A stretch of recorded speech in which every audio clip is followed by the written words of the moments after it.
Each and every living being is a unique manifestation with its own feelings, abilities, and desires. But living beings share certain commonalities. Even the simplest life to the most complex share the desire to live, to thrive, to survive, and each in their own form to find happiness. What happiness means for different living beings changes. As the mind and body becomes more complex,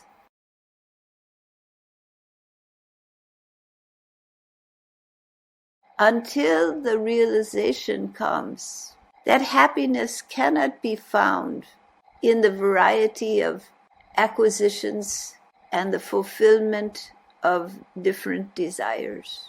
And through deep reflection, living beings, human beings, can come to realize that all of the desires that define happiness have one commonality: the fulfillment of a fundamental restlessness or yearning within. That restlessness, that yearning within, wants to be satisfied. And all of the objects of one's desire, all of the ways in which fulfillment can occur, are temporary if they are bound by time. Everything in this material world, in this physical world, is bound by time.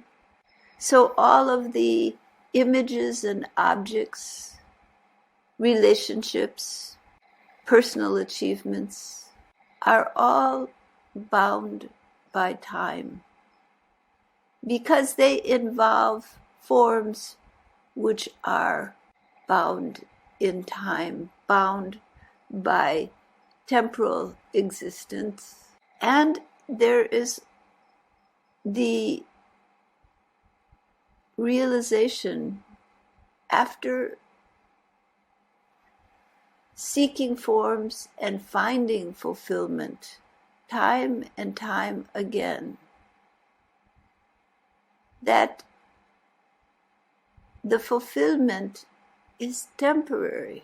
It doesn't last. The restlessness within, the yearning within, comes again.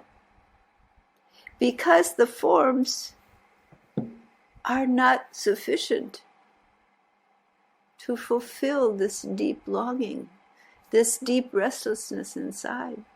As happy as the situations and circumstances you desire make you for a little time, they cannot stop this deep yearning inside that again returns when the circumstance changes just a little. Because this deep yearning within you is part of your eternal calling. It is the restlessness of consciousness, bound, desiring to return to its natural state of being. The closest human word for that natural state of being is love. There is a yearning to return to love, to wholeness. A deep, fundamental part of each and every living being is this essential yearning. It is the call of the cosmic nucleus of Purushottama to all living beings, the pull to return home, to union, to wholeness, to the one undifferentiated love. where there is complete and total fulfillment, where all desires cease, all yearnings dissolve into the fulfillment of love. Some yogis follow the path of jnani, feeling that, thinking that, by understanding the true nature of reality and training the mind to see the unitary nature of existence, they can achieve this fulfillment of this some restlessness inside, some desire to know. And indeed, training the mind is critical to right understanding. So their efforts gain them much, but in the end cannot take them across the threshold, because the search for knowledge, the intellect of the mind, is limited because it does not fully engage this yearning of the heart. The yearning of the heart cannot be fulfilled by knowledge alone. It must be fulfilled by direct, intimate experience. It is through feeling that that experience becomes available to you.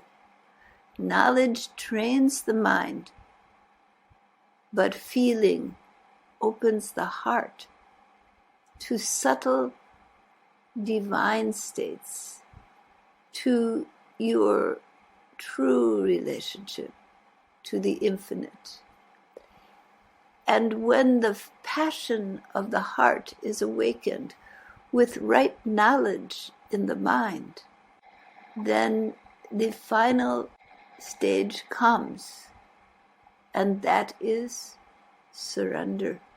Knowledge alone, even passion alone, cannot give you what your heart desires most. There is one story about a thief who would chase the Buddha, wanting to steal from his pocket. He found him in the forest and thought, I will take. This man looks well off, I will take what he has. So he lunged for the Buddha, but when he finished his lunge, the Buddha was still the same distance away. So he ran towards the Buddha, who was sitting calmly in a meditative pose. But the Buddha was still far from him. And so he ran faster, but the Buddha was the same distance from him. No matter what he did, no matter how fast he ran, no matter if he lunged, if he stood, the Buddha was the same distance. The thief could not cross that barrier between himself and the Buddha. Why? Because his approach was one of acquisition. He wanted to acquire something. He wanted to take it. But that enlightened one cannot be found, cannot be touched through taking.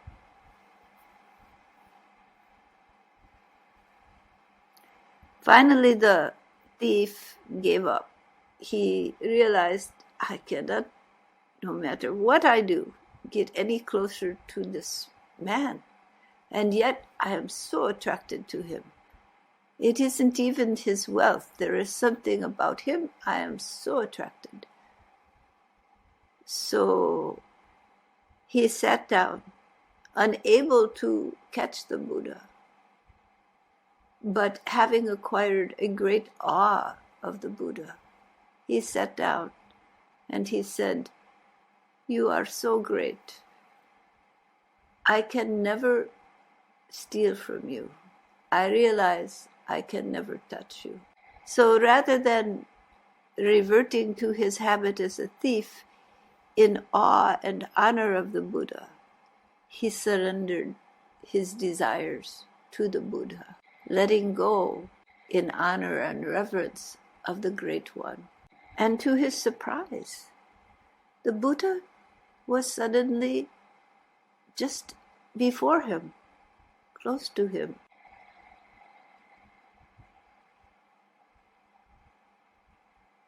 His heart leaped and he tried to grab the Buddha, and the Buddha, even though he was so close, remained out of reach. And he realized, I cannot be a thief. I cannot take from the Buddha. I can only offer to him. So he offered himself. He offered everything that he had, though it wasn't much. And the Buddha came closer and was just there. And as he surrendered himself, he touched the feet of the Buddha. And then he was gone, one with the Eternal One.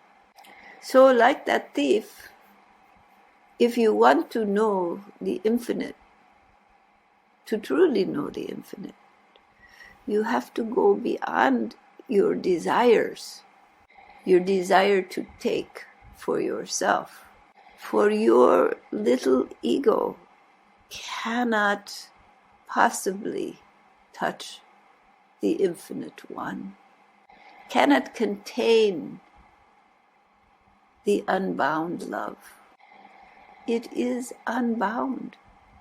The only way to access it is to let go.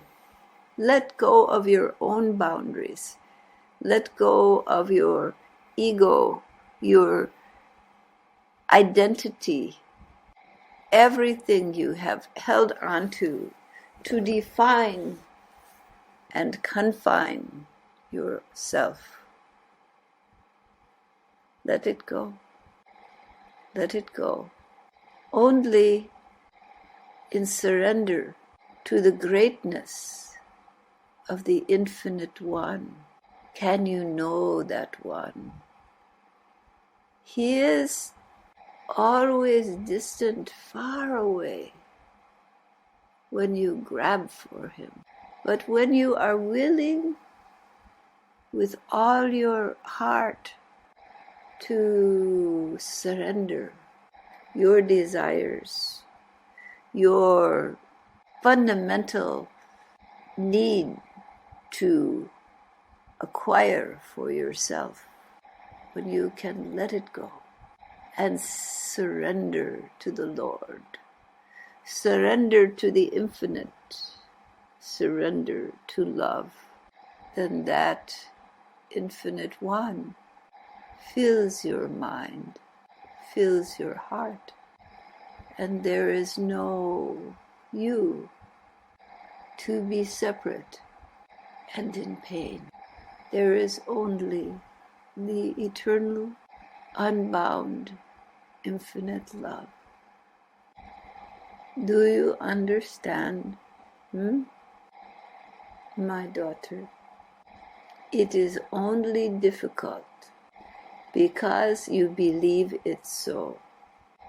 In the core of your heart, in the depth of your being, that close relationship is there. It already exists. Settle into that love. Accept. You are worthy. Accept.